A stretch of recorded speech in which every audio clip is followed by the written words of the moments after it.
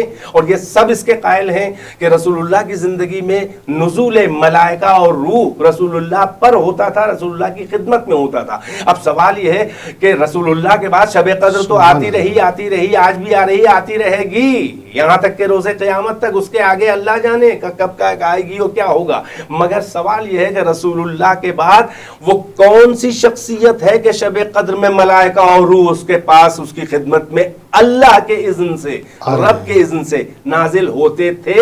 اور اس سے بڑا سوال یہ ہے کہ آج شب قدر جو آ رہی ہے, یہ شب قدر ہی میں ہم لوگ بیٹھے باتیں کر رہے ہیں. آج ہم کو بتائیں قرآن پڑھنے والے, سیغہ عربی جاننے والے, عربی مادری زبان جن کی عربی ہے, بڑے بڑے مفسرین اور ملا اور محققین ہم کو بتائیں کہ صیغہ مضارع ہے تنزل الملائکۃ والروح فیہا. تو اب آج کون ایسی شخصیت ہے اس روئے زمین پر کہ ملائکہ اور روح اس پہ نازل ہوتے ہیں, سبحان اللہ, اذن رب کے ساتھ نازل ہوتے ہیں, ہر امر سلام کے ساتھ مقدرات کائنات لے کے نازل ہوتے ہیں.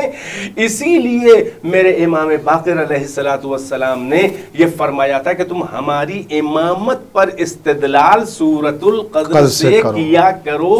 یعنی ان کا کہنا یہ تھا کہ ان سے اسی وقت پوچھو کہ یہ ملائکہ کا نزول اور روح کا نزول کس کے پاس ہوتا ہے, سوائے ہمارے کوئی ہے, یعنی امام محمد باقر. اور آج کی دنیا میں بھی ماننا پڑے گا کہ کوئی نہ کوئی ایسا امام قائم مقام رسول اللہ ہے جس کا اسٹیٹس رسول اللہ کا جیسا ہے, جو ختم نبوت کی سب سے بڑی دلیل ہے, جو حجت اللہ ہے, اور اذن رب سے ملائکہ اس کے پاس ارے ہمارے عام انسانوں کے پاس ملائکہ, ایک ملک آ جاتا ہے تو ہمارا دم نکل جاتا ہے, سبحان اللہ, جان چلی جاتی ہے, موت آ جاتی ہے. واہ, تو اس کے مطلب کوئی قائم مقام رسول اللہ, اللہ کا کوئی نمائندہ روح زمین پہ آج بھی ہے, اور اب بھی جب تک کہ علم خدا میں ہے اور مشیت خدا میں ہے کہ ایسی شخصیت چاہیے اللہ کی طرف سے منصوص کہ جس کے پاس ملائکہ کا نزول ہو, روح کا نزول ہو, اور وہ مقدرات بنی نوع انسان پر امضا کرے, دستخط کرے, مہر حجت اپنی لگائے, تاکہ اگلے سال تک کے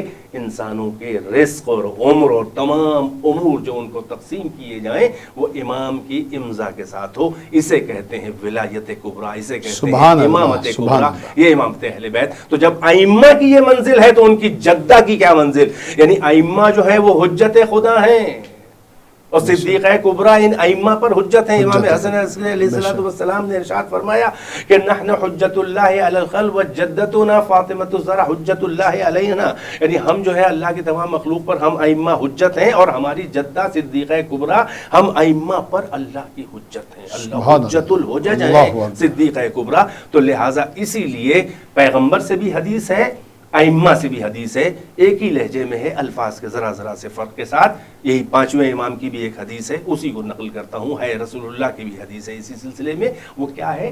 امام باقر نے فرمایا صدیقہ کبریٰ کے بارے میں کہ من ادرکہا فقد ادرک لیلۃ القدر، جس نے ہماری جدہ صدیقہ کبریٰ کو سمجھ لیا کہ وہ کیا ہے، ان کی حقیقت کیا ہے.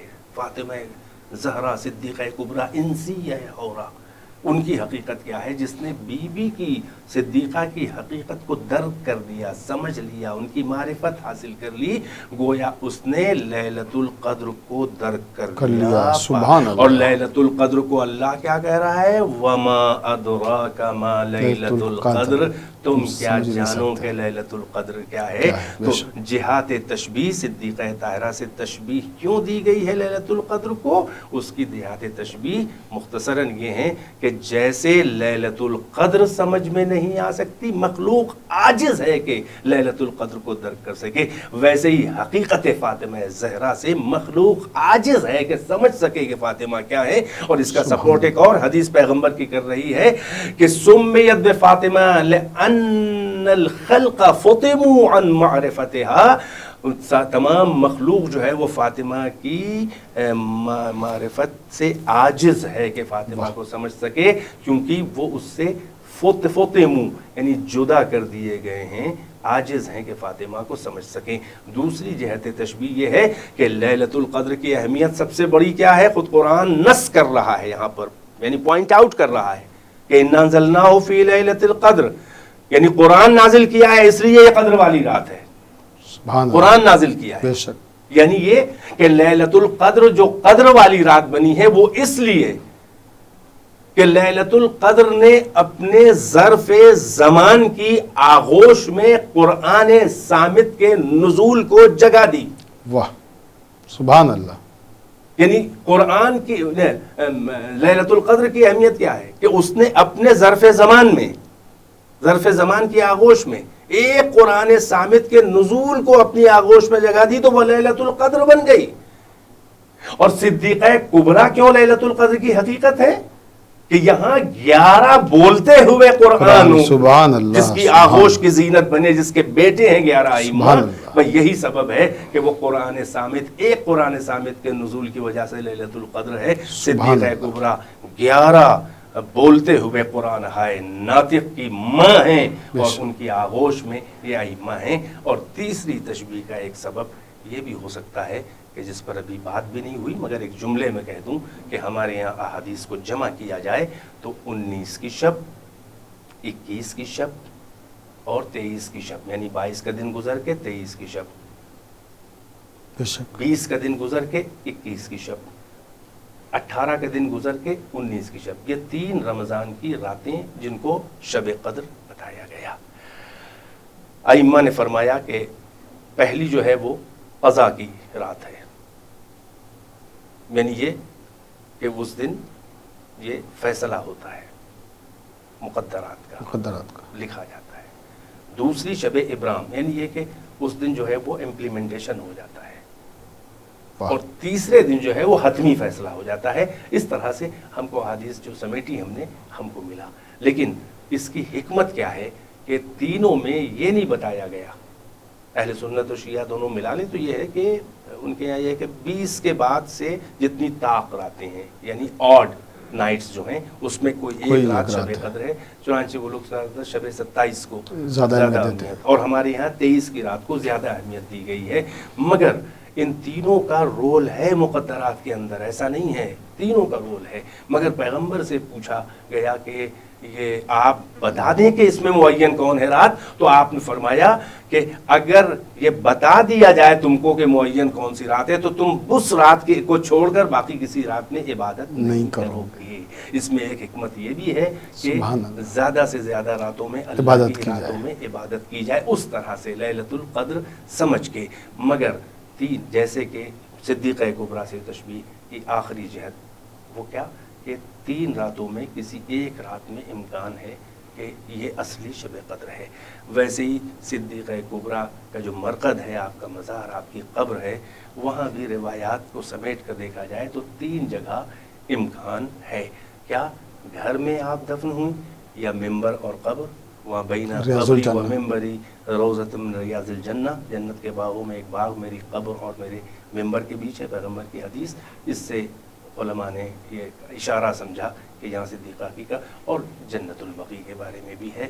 تو یہ جہات تشبیہ مختصر سے شب قدر کے ساتھ ہیں، مگر حقیقت لیلۃ القدر جو ہے وہ صدیقہ کبریٰ کی ذات ہے کہ جو ماورائے سرحد ادراک ہے۔ جیسے شب قدر نہیں سمجھ میں آ سکتی حقیقت اس کی، ویسے صدیقہ کبریٰ سمجھ میں نہیں آ سکتی۔ بس یہی سبب ہے کہ شب قدر میں اہل بیت کا بھی ذکر ہو، اور ان کا ذکر ہو کہ جو بولتے ہوئے قرآن تھے، جنہوں نے تلاوت پیدا ہوئے تو کی ہے قرآن کی، انہوں کے نیزہ پہ گئے تو قرآن کی تلاوت کی ہے۔ قبلہ، آپ نے یقیناً شب قدر کے حوالے سے مفصل گفتگو کی، اور بڑے خوبصورت پہلو، بڑے خوبصورت گوشے ہمارے ناظرین کے سامنے بیان کیے، قرآن کی روشنی میں، احادیث کی روشنی میں، اور اہل بیت علیہم السلام سے جو شب قدر کا تعلق ہے اس پر بھی تفصیل سے روشنی ڈالی۔ جیسا کہ قبلہ نے فرمایا کہ قرآن نازل ہوا ہے اس شب میں، یعنی اسے شب قدر کہا جاتا ہے، اور اس کی تخصیص نہیں کی گئی تاکہ زیادہ زیادہ عبادت کی جا سکے کہ 19ویں کی شب ہے، 21ویں کی شب ہے، یا 23ویں کی شب ہے، کون سی شب ہے وہ جب قرآن نازل کیا گیا۔ لیکن ہاں ہم یہ ضرور کہہ سکتے ہیں کہ رمضان المبارک وہ مہینہ ہے جس میں قرآن صامت بھی نازل ہوا اور قرآن ناطق بھی نازل ہوا۔ قرآن ناطق 15 رمضان کو نازل ہوا، اور قرآن صامت 19ویں، 21ویں یا 23ویں شب میں سے کسی ایک شب میں نازل ہوا۔ ہمارے پروگرام کا وقت ختم ہو رہا ہے، لہٰذا اب ہم اسی کے ساتھ آپ سے اجازت چاہتے ہیں، اور انشاءاللہ پھر ملیں گے حرف معتبر میں کسی نئی شخصیت کے ساتھ اور کسی نئے موضوع کے ساتھ۔ اجازت دیجیے اپنے میزبان مرزا شفیق حسین شفق کو۔ شب بخیر۔